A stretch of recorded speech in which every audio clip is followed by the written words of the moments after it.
I'm Anne Z, And I'm Carrie Z. and this is the Z Sisters Pickleball channel for the fun of it.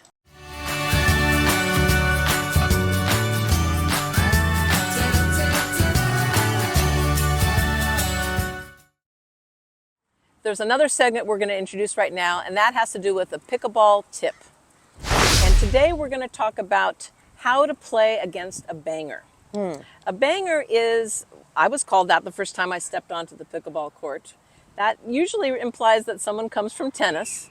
I do say that you can be a banger without being a tennis player, but you like to hit it hard. There's a big swing involved because in tennis we have a larger court and a larger racket versus a smaller court and a smaller paddle in Right. pickleball. And so when we hit it hard, that term banging comes in. So we're self-proclaimed bangers. We are Z Sisters Pickleball, and we are bangers. We're working on it. But we're also dink masters, lob masters, anything in between, angles. We love playing the pickleball game the way that other people like to play it too, so it's not just banging. But there are a couple of tips that we can give as tennis players of how to foil that banger. Carrie, why don't you start with one? Well, the first one is certainly just identify that somebody on the other side of the net is just taking this big, massive swing. And here comes all that momentum, and that ball's coming right at you. What are you going to do? You're going to get down low. You're going to get down low, and your paddle's going to be defensed on the backhand side. You know, another way you can tell if somebody might be a banger is when you're having a conversation before you even step on the court and you say, what sports did you play? And if someone says, I'm a tennis player, and I'll say, well, where did you play? And maybe if they grew up in the Sun Belt in Southern California or Florida or Northern California or Texas, that could mean that they like to hit it hard. Right. Because there were more hard courts. Florida, not so much, but you're going to see a long backswing on a ground stroker from Florida, a la Chris Evert. And so you're going to have some information before you step on the court. And like Carrie says, seeing that big backswing, getting ready, and expecting that ball to come to you really, really fast. Right. You know, it's funny, with the pickleball and the tennis ball, you can see the holes of the pickleball. And are you seeing any sort of spin on the ball? And that's looking at the ball coming at you. If you see those holes just go straight past you, there's no spin on the ball. If there's no spin on the ball, it's probably just going to hit past the baseline. So you can let go of some of those really hard shots, especially if they're hitting from a low position on the court and that big backswing, like you said. If they have some spin on it, think of your son Brooks. He loves to hit topspin. He doesn't make them all.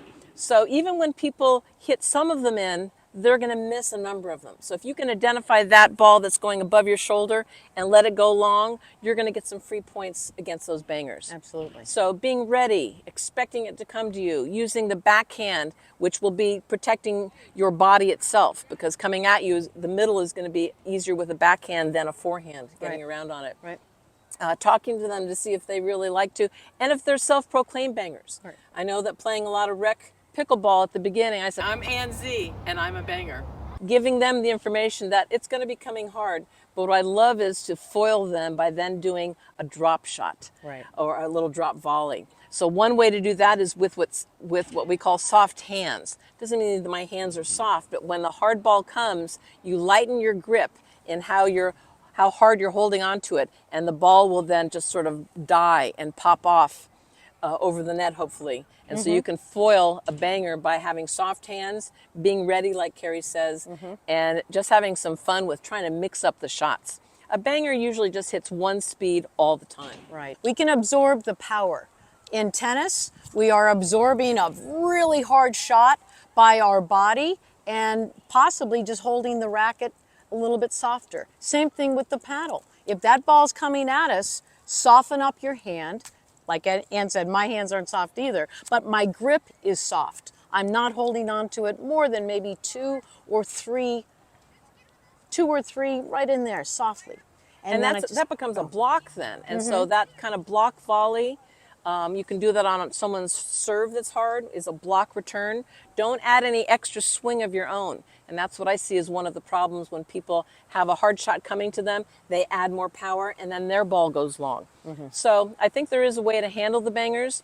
Have some fun with it though, because they're part of the game. They're going to be here and stay here forever. It's just a matter of knowing what to do when those situations arise.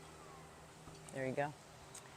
Okay, today we're going to wrap up our first segment of For the Fun of It, Z Sisters Pickleball channel. We've enjoyed spending some time with you. We're going to try to be here monthly, and next time we're going to add some of our pickleball pals to join us. Included again, hot topics. We're going to have some tips. We're going to have an intention and a favorite mentor memory. And if you'd like to write in and suggest any topic, we'd love to hear from you. And we hope that you're going to subscribe, because Absolutely. Carrie and I are in for the long haul. We love pickleball, and we're going to share some of our knowledge as tennis players, tennis professionals, and just people who love sports. Yep. It's just another game, and we love playing it. So we'll see you next time. Thanks for joining us.